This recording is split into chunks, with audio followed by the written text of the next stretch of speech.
नमस्कार, मैं Sumant. Welcome to prep IAS answer writing practice class. आज रविवार है। आज आपको निबंध एसे का टॉपिक दिया जाता है। आपको सुबह में ब्लू इकॉनमी पर एक टॉपिक दिया गया था। इस पर आपको 1000 से 1200 वर्ड्स में आपको अपना एसे लिखना था। 1000 से 1200 वर्ड में आपको अपना आंसर लिखना था और सबमिट करना था इसको। हम लोग करेंगे क्या, पहले हम जो ब्लू इकोनॉमी है इसके बारे में थोड़ा पढ़ लेते हैं। ये कौन कौन से थ्रेट फेस कर रहा, क्या क्या अपॉर्चुनिटी है भारत के लिए, वो हम देख लेते हैं। एकदम सीधा सा आंसर है। जो टॉपिक है आपका, यहाँ पर आपको कंटेंट मिलेगा GS3 से। GS3 में आपको पढ़ना होता है सेक्टर ऑफ द इकोनॉमी। वहाँ पर आपको ब्लू इकोनॉमी के बारे में पढ़ना होगा। तो करेंगे क्या, पहले हम इसका जो डिफिनीशन है वो देखेंगे। क्यों देखेंगे? क्योंकि इसका स्ट्रक्चर देखो, समझो पहले स्ट्रक्चर कैसे होगा इस आंसर का। कह रहा है blue economy threats and opportunity. तो सबसे पहले आप इस एसे के इंट्रो में आप ब्लू इकोनॉमी को डिफाइन कर देंगे। क्या करेंगे? इसको डिफाइन कर दिया। फिर आप बॉडी में आएंगे। बॉडी में ब्लू इकोनॉमी के जो बेसिक फीचर्स हैं वो बताएंगे कि क्या फीचर हैं ब्लू इकोनॉमी के। उसके बाद भारत कौन कौन सी अपॉर्चुनिटी रखता है, मतलब कि क्या क्या अपॉर्चुनिटी पेश करता है ब्लू इकोनॉमी भारत को, ये हो गया।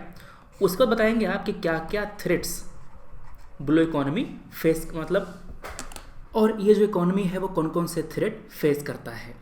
तो ये हो गया, आपका हो गया बॉडी। अब आएंगे कंक्लूजन में। कंक्लूजन में करेंगे क्या, आप यहाँ पर एक वे फॉरवर्ड देंगे।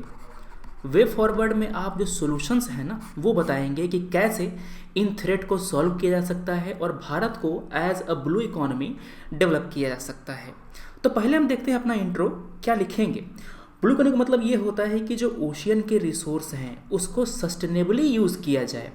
मतलब कि ओशियन के रिसोर्स को इस तरह से इस्तेमाल किया जाए कि हमारी आने वाली पीढ़ियाँ, हमारे आने वाली जनरेशन भी इस रिसोर्स को यूज़ कर पाए। किसके लिए? इकोनॉमिक ग्रोथ के लिए। जो लोग रह रहे हैं समुद्र के किनारे उनको लाइवलीहुड मिले, जॉब मिले, और हमारा जो इकोसिस्टम है ओशियन का उसका भी हेल्थ बरकरार रहे। मतलब कि उसको हम पोल्यूट ना करें, उसको हम ज़्यादा डिस्टर्ब ना करें। तो ये आपका हो गया डिफिनेशन इंट्रो ब्लू इकोनॉमी का। अब हम आते हैं अपनी बॉडी पर, जहां हम लिखेंगे इसके अपॉर्चुनिटी को। इसके पहले जो इसके हुए ना फीचर्स वो बता चुके होंगे आप, ठीक है। तो करेंगे क्या, हम लोग पहले देख लेते हैं इसके जो बेसिक चीज़ें हैं ना उसके बारे में। वर्ल्ड बैंक ये कहता है कि ओशियन के रिसोर्स का सस्टेनेबल यूज़, मतलब कि इसको हम लोग अपने इकोनॉमिक ग्रोथ के लिए यूज़ करेंगे, मगर उसके साथ साथ ओशियन के इकोसिस्टम का हेल्थ भी प्रिजर्व करेंगे। जो भी सेक्टर डायरेक्टली या इनडायरेक्टली लिंक्ड हैं ओशियन से वो सारे ब्लू इकोनॉमी के अंतर्गत आते हैं, जैसे कि fishing, mineral, shipping, port infrastructure, marine biotechnology, marine renewable energy, marine terrorism, ये सभी चीज़ें, ठीक है। सस्टेनेबल ब्लू इकोनॉमी पर जो पहला कॉन्फ्रेंस था वो नैरोबी में हुआ था। नैरोबी केन्या में पड़ता है। अब इसका जो इम्पोर्टेंस है वो बता देंगे आप। इम्पोर्टेंस में इन्वायरमेंटल इम्पोर्टेंस क्या है, इकोनॉमिक इम्पोर्टेंस क्या है, ये बता देंगे। मतलब कि आपका जो अपॉर्चुनिटी है ना, अपॉर्चुनिटी का ही पार्ट होगा। फॉर एग्जांपल जो ओशियन है वो भारत के 30% ऑयल और गैस रिसोर्स प्रोवाइड करता है। भारत का जो 90% गुड है वो ओशियन के जरिए ट्रेड करता है। Ocean contribute $2.5 trillion to world economy. ये इंडिया स्पेसिफिक नहीं है मगर आप इसको लिख सकते हैं, कोई दिक्कत नहीं है। उसके बाद जो ओशियन का सीबेड होता है, जिसको उसकी तली होती है, वहाँ पर आपको पॉलीमेटेलिक नोड्यूल मिलते हैं, पॉलीमेटेलिक सल्फाइड मिलते हैं, जिससे हम लोग निकेल, कोबाल्ट, मैंगनीज और जो रेयर अर्थ एलिमेंट है ना उनको हम लोग एक्सट्रैक्ट कर सकते हैं, जिसका इस्तेमाल कर सकते हैं हम लोग इलेक्ट्रॉनिक्स की मैन्युफैक्चरिंग में और कई दूसरी चीज़ों में। इसके साथ साथ कोबाल्ट रिच फेरोमैग्नेटिक क्रस्ट ये भी हमें मिलता है। नई दवाइयाँ बना सकते हैं, जो कई सारे केमिकल्स हैं ना उसका इस्तेमाल कर सकते हैं हम लोग। प्लस जो ओशियन का जो ग्रास है वो हमें प्रोटीन रिच फूड देता है, मछलियाँ भी हमें मिलती हैं। जो कई सारी जो वनस्पतियाँ हैं ओशियन में वो हमें दवाई बनाने के लिए रॉ मटेरियल, मतलब कि active pharmaceutical ingredient API provide करती हैं। क्लियर है? ये हो गया ब्लू इकोनॉमी का इंपॉर्टेंस। अब चैलेंजेस क्या क्या हैं, मतलब कि जो थ्रेट है, चैलेंज है, वो आप यहाँ पर मिला करके लिख सकते हैं।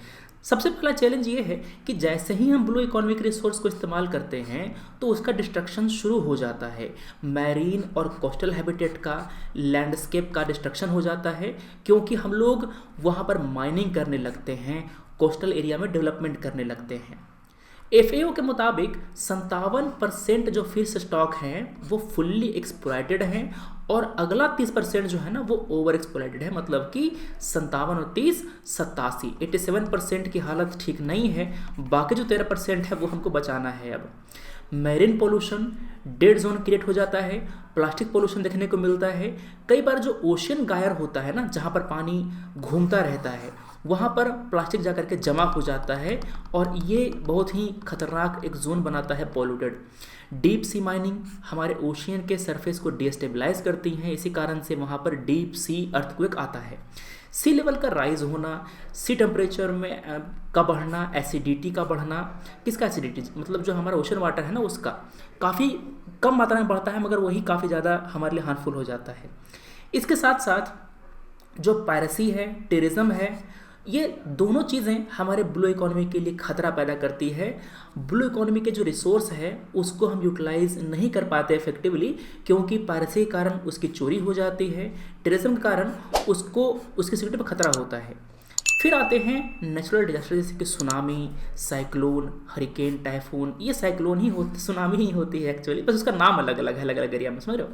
सुनामी जो कई बहुत बड़ी वेव्स होती हैं जो तब पैदा होती हैं जब डीप सी में, मतलब कि सी के सरफेस के नीचे बहुत ही बड़ी मैग्नीट्यूड का अर्थक्वेक आया हुआ होता है। जो साइक्लोन है, हरिकेन, टाइफून है, वो एक ही चीज़ के नाम हैं, अलग अलग एरिया में उनको अलग अलग नाम से पुकारा जाता है। समझ के बाद तो ये बातें हो गई ब्लू इकोनॉमी जो चैलेंज फेस करता है ना उसके बारे में। अब आप बताएंगे सोल्यूशन। ब्लू बॉन्ड हम लोग इशू कर सकते हैं फाइनेंस का जुगाड़ करने के लिए। क्या करने के लिए? फाइनेंस का जुगाड़ करने के लिए हम लोग ब्लू बॉन्ड इशू कर सकते हैं। कोस्टल कम्युनिटी के लिए हम लोग जो कैपेसिटी डेवलपमेंट है वो कर सकते हैं, उनको ट्रेनिंग प्रोवाइड करना, स्किल डेवलपमेंट करना उनका, ये काफ़ी ज़रूरी है। ये सब वे फॉरवर्ड, मतलब उन चैलेंजेस को सॉल्व करने के लिए एक समाधान है। ओशन रिसोर्स का सस्टेनेबल यूज़ किया जा सके। जो फिशिंग टेक्निक है हमारी उसको मॉडर्नाइज करना पड़ेगा और इस तरह से यूज़ करना पड़ेगा कि जो मछलियाँ बड़ी वाली हैं केवल वही पकड़ी जाएं, जो उसके बच्चे छोटे मछलियाँ हैं वो उसको हम लोग ना पकड़ें, ताकि उसका पॉपुलेशन धीरे धीरे बढ़ता रहे। ठीक है ना। फिर उसके बाद जो कोस्टल टूरिज्म है इसको बढ़ाने की ज़रूरत है। जो क्लाइमेट चेंज का जो इम्पैक्ट है उसको मिटिगेट करने की ज़रूरत है। इसके लिए सबसे पहले अपना जो CO2 का एमिशन है उसे कम करना होगा, ताकि जो सी लेवल राइज है वो लिमिट हो सके, वो कंट्रोल हो सके।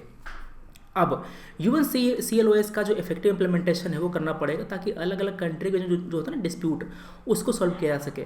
जो लीगल फ्रेमवर्क है उसका इफेक्टिव फॉर्मुलेशन हो, उसका इफेक्टिव इम्प्लीमेंटेशन हो।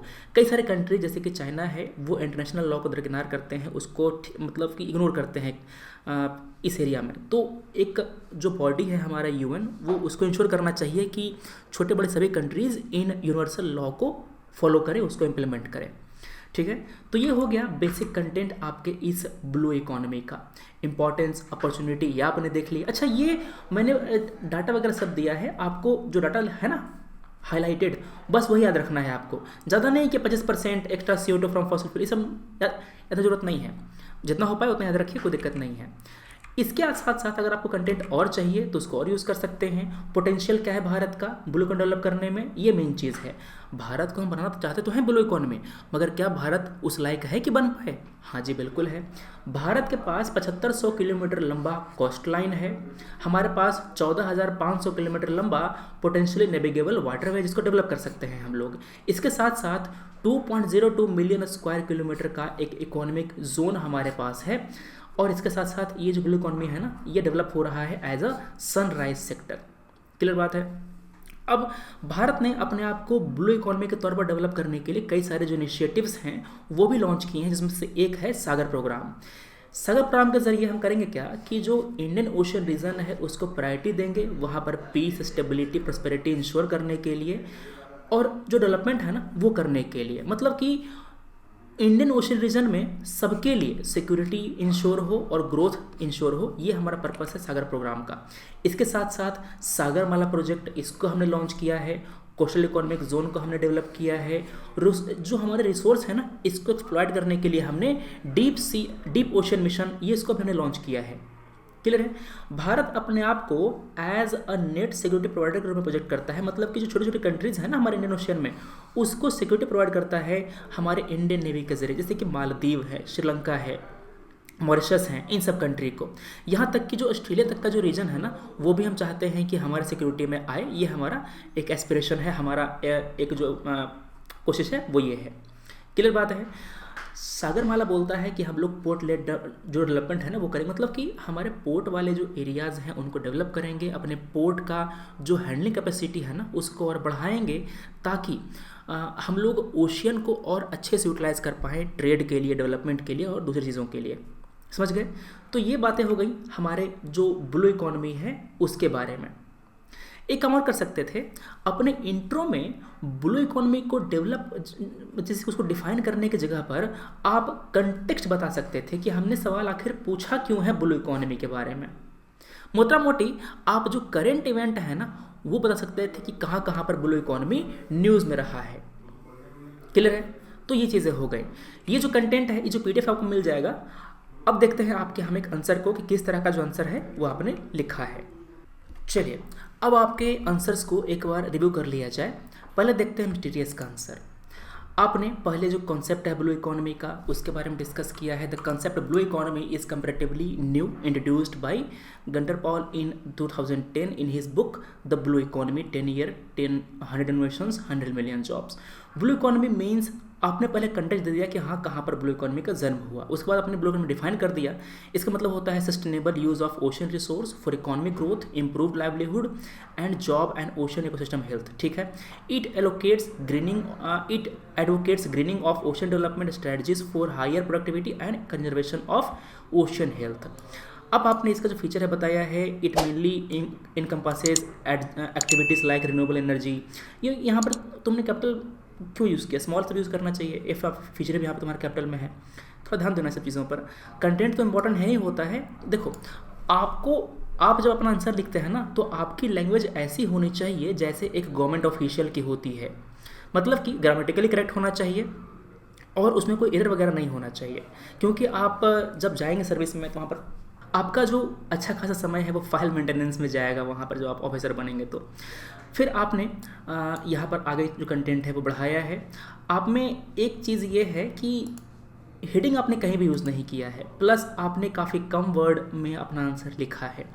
तो मान लेते हैं कि आपके एक पेज में करीब 200-250 वर्ड भी होंगे मैक्सिमम, तो आपका 1000 से कम होगा वर्ड ये वाला। तो आप थोड़ा सा खींचिए, 1000 से 1200 वर्ड तक खींचिए, क्योंकि आपका कंटेंट कम हो जाएगा ना इतने कम वर्ड में लिखेंगे तो। चलिए बात अलग है।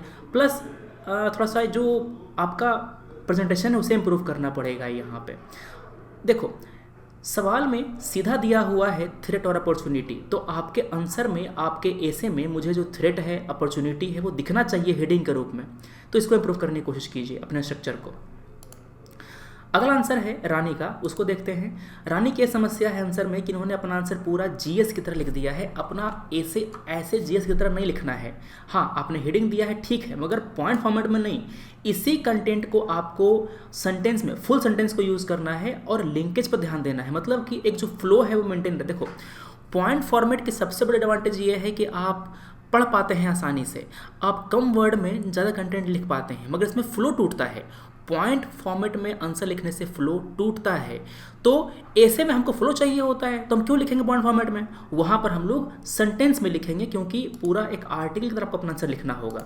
ठीक है। स्ट्रक्चर आपका ठीक है, पहले आपने डिफाइन किया है, उसके बाद जो भारत में अर्थव्यवस्था उसके बारे में बताया है, फिर आपने यहाँ पर खतरे में केवल 4 पॉइंट, इतना ही। अब एक अवसर के रूप में तो बहुत थोड़ा मेहनत करना पड़ेगा आपको कंटेंट पे, पढ़ के आंसर करने कोई दिक्कत नहीं है। रेणु का आंसर भी सेम है। क्या आपने शुरुआत तो ठीक करी है, मगर आपका जो पूरा आंसर है वो जीएस की तरह है। अधिकांश जो मैं अभी ऐसे देख रहा हूँ आपके लिखे हुए वो सभी जीएस की तरह ही मुझे दिख रहे हैं। बहुत अंतर होता है। आप पहले टॉपर का जो निबंध है उसको देखिए, पढ़िए, किस तरह का लैंग्वेज यूज़ करते हैं, वो कैसे प्रेजेंट करते हैं अपने आंसर को, वो देखिए, फिर इम्प्रूवमेंट कीजिए।